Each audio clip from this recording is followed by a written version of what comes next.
man to have ever lived.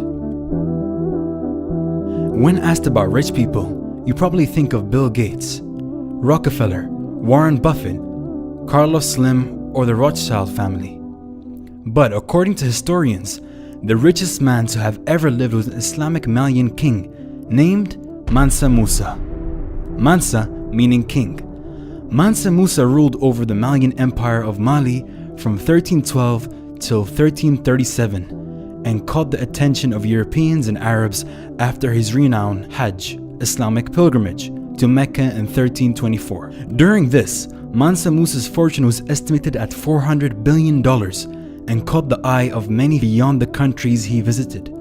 He was not afraid to give zakat to the poor and build houses and mosques on his way to Mecca. The then Malian Empire contained countries such as Mauritania, Senegal, Gambia, Guinea, Burkina Faso, Mali, Niger, Nigeria, and Chad.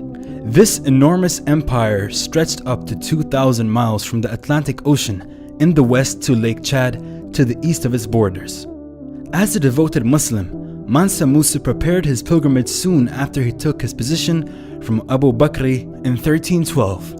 During these preparations, which took years, Mansa Musa used the knowledge and resources from his rich land. Through Malian scholars who helped plan the pilgrimage, finally, in 1324, he took up to 1,000 servants, some say 60,000 with him. They had more than 80 camels loaded with 300 pounds of gold and other needed goods with them for the trip of over 4,000 kilometers. Mansa Musa had 1,200 slaves with him, each carrying a golden adorned staff. During his voyage, he stopped in the Egyptian cities, Alexandria and Cairo, where he attracted the Arabs and Europeans' interest. Due to his act of kindness, it is said that he gave away most of his gold to whom he met, especially to the poor on the streets of Cairo and Alexandria. But he also helped building mosques each Friday on his way to Mecca. His act of kindness was felt years later in Egypt. Soon, Mansa Musa was a known man in the Arab world and in Europe. There have been tales from the Italian merchants and Egyptians about the sub-Saharan African Muslim king who was loaded with gold. This earned Mansa Musa a spot on the maps drawn by Arabs and Europeans. One of these maps were the Italian map. Coming back home, Mansa Musa brought with him Arab scholars, architects, and bureaucrats to help him build the historic building we now have in Gayo and Timbuktu. Timbuktu became a famous scholarly, cultural, and flourishing trade city in these years, a city to which people from Europe, Asia, and Northern Africa came to learn, trade, and live. The legacy of these Arab Andalusian architects consists of a few masterpieces like the Jinguerbir Mosque, which is a part of the University of Timbuktu. It contains the Masjid of Sidi Yahya and Sankour.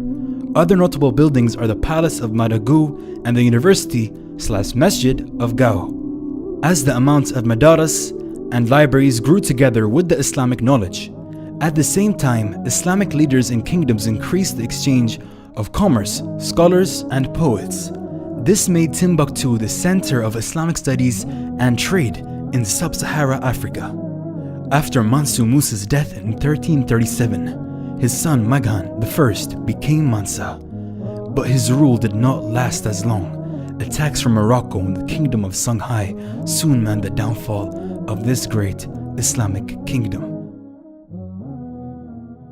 جمال الوجود بذكر الإله وتصفو الحياة بنور هدى وتطلب نفس له طاعة ويبلغ سعد إلى